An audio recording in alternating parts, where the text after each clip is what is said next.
श्री शिव पुराण श्री रुद्र संहिता द्वितीय खंड 29वां अध्याय। यज्ञशाला में सती का अपमान।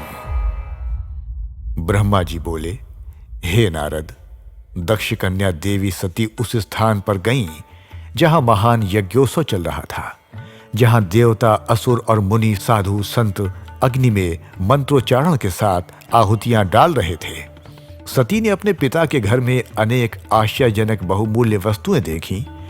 अनेक मनोहारी और उत्तम आभा से परिपूर्ण धन्य धान से युक्त दक्ष का भवन अनोखी शोभा पा रहा था। देवी सती नंदी से उतरकर अकेली ही यज्ञशाला के अंदर चली गईं।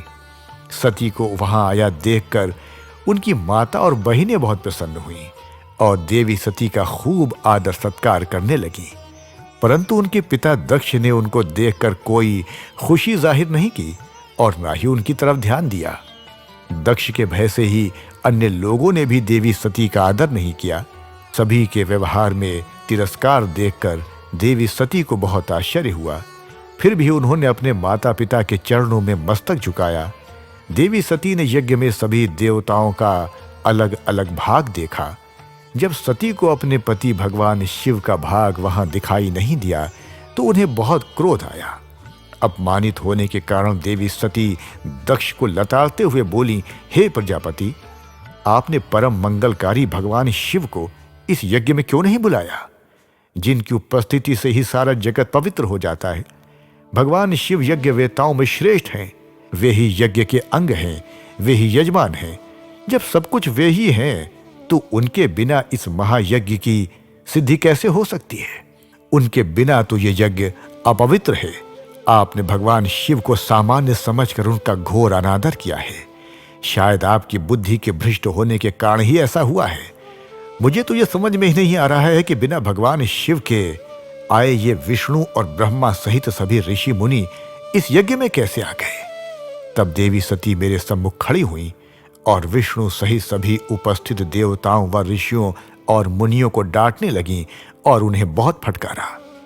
ब्रह्मा जी बोले, हे मुनिश्रेष्ठ नारद, क्रोध से भरी देवी जगदम्बा ने अत्यंत दुखी मन से हम सभी देवता और मुनियों को बहुत सी बातें सुनाई।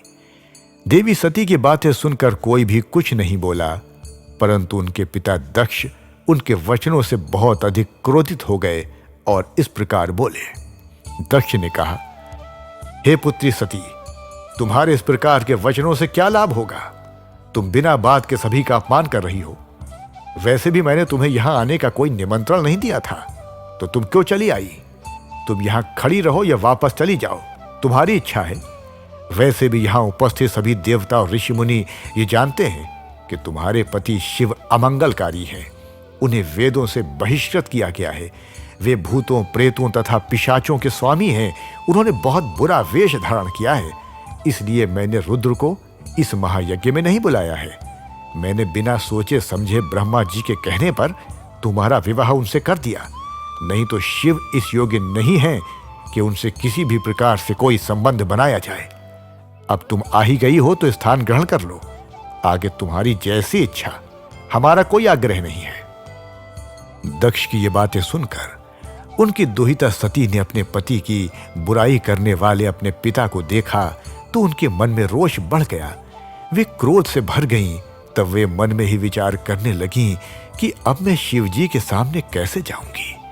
यदि किसी तरह उनके पास चली भी गई तो उनके द्वारा यज्ञ का समाचार पूछने पर क्या कहूंगी। ये सब सोचकर वे अपने पिता दक्ष से बोली, जो त्रिलोकीनाथ करुणा निधान महादेव जी की निंदा करता अथवा सुनता है वो हमेशा के लिए नरक में जाता है।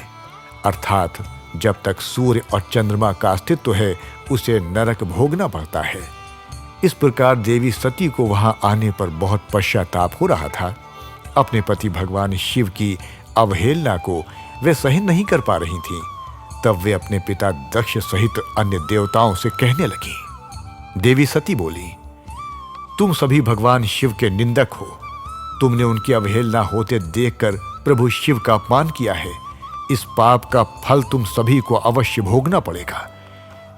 जो लोग भक्ति और ज्ञान से विमुख हैं वे यदि ऐसा कार्य करें तो कोई आश्चर्य नहीं होता, परंतु जिन लोगों ने अज्ञान के अंधेरों को दूर कर अपने ज्ञान चक्षुओं को खोल लिया है, जो महात्माओं के चरणों की धूल से अपने को शुद्ध और पवित्र कर चुके हैं, उन्हें किसी से बैर भाव रखना, ईर्ष्या करना और निंदा करना कतई शोभा नहीं देता है। भगवान के श्री चरणों का ध्यान करते हुए उनका 2 अक्षर का नाम शिव का उच्चारण करने से ही सारे पाप धुल जाते हैं। तुम मूर्खता के वश में होकर उन्हीं भगवान का अनादर कर रहे हो। उनसे द्रोह करके तो कुछ भी हासिल नहीं होगा। उदार भगवान महादेव जी जटा और कपाल धारण किए शमशान में भूतों के साथ प्रसन्नता पूर्वक रहते हैं। वे शरीर पर भस्म लगाए और गले में नरमुंडों की माला धारण करते हैं, फिर भी मनुष्य उनके चरणों की धूल अपने माथे पर लगाते हैं, क्योंकि वे साक्षात परमेश्वर हैं। वे परम ब्रह्मा परमात्मा हैं। वे ऐश्वर्य से सदा ही दूर रहते हैं। जो ऐसे महापुरुष की निंदा करता है, उसके जीवन को धिक्कार है। मैंने भी तुम्हारे द्वारा की गई पति भगवान शिव की निंदा को सुना है, इसलिए मैं अपने शरीर को त्याग दूंगी। इस यज्ञ की अग्नि में प्रवेश कर मैं भस्म हो जाऊंगी। मैंने अपने प्रिय पति भगवान शिव का अनादर भी देख लिया है और उनके प्रति अपने पिता के कटु वचनों को भी सुन लिया है। अतः अब मैं इस जीवन का क्या करूं? मैं इस समय पूर्णतः असमर्थ हूं। इस यज्ञशाला में जो भी शक्तिमान और सामर्थ्यवान पुरुष हों, वो भगवान शिव की उपेक्षा करने वालों और उन्हें बुरा और अमंगलकारी कहने वाले की जीभ काट दें, तभी वे शिव निंदा सुनने के पाप से बच सकता है। जो ऐसा करने में समर्थ न हो, तो उसे अपने दोनों कानों को बंद करके यहाँ से तुरंत चले जाना चाहिए, तभी वह दोष मुक्त होगा। फिर देवी सती अपने पिता दक्ष की ओर मुंह करके बोली, जब मेरे पति महादेव जी मुझे आपके साथ संबंध होने के कारण दाक्षायणी कहकर पुकारेंगे, तो मैं कैसे कुछ कह पाऊंगी?